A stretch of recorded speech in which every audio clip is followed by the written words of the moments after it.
First of all, I thank you for recognizing the tragedy that happened in Greenfield, Iowa.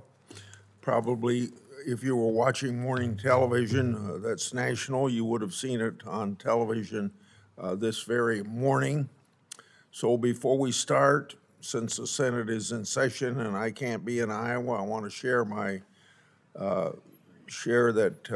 thoughts are with the people of Iowa during these troubled times, especially those in Adair County. My staff is on the ground right now in Greenfield touring unimaginable destruction from storms yesterday. I want to commend the first responders and emergency managers for their caring and humane work. I stand ready to help as our communities recover. Sadly, several fatalities have been reported, so Barbara and I are praying for the families who have lost loved ones and for those who have lost their homes and businesses so unexpectedly. To the subject of today's hearing, as with the previous 17 hearings, I've invited qualified scientists to provide a reasoned view on the very real challenges that we face as a result of changing climate.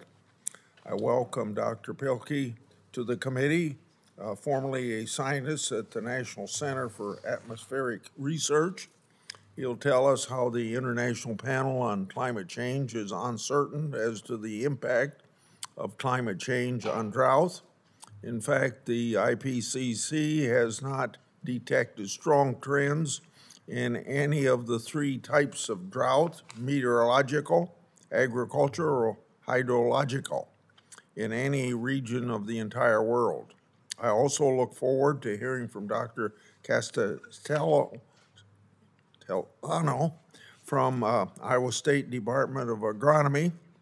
The doctor extensive work on soil composition shows us that there's no reason why farmers can't adapt to climate change, preserve our environmental health, and turn a profit at the same time.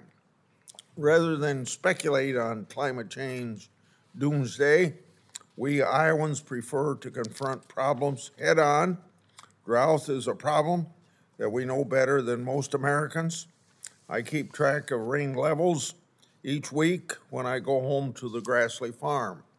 Finally, Mr. Chairman, I'd like to submit an article titled, quote, "The Importance of Distinguishing Climate Science from Climate Activism," end of quote, by Dr.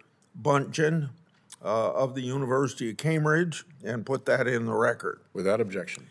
He's worried about activists who pretend to be scientists, and we should all make sure that we're following sound science. He hit the nail on the head when he wrote, quote, "Activists often adopt scientific arguments as a source of moral legitimation for their movements, which can be radical and destructive rather than rational and constructive," end of quote.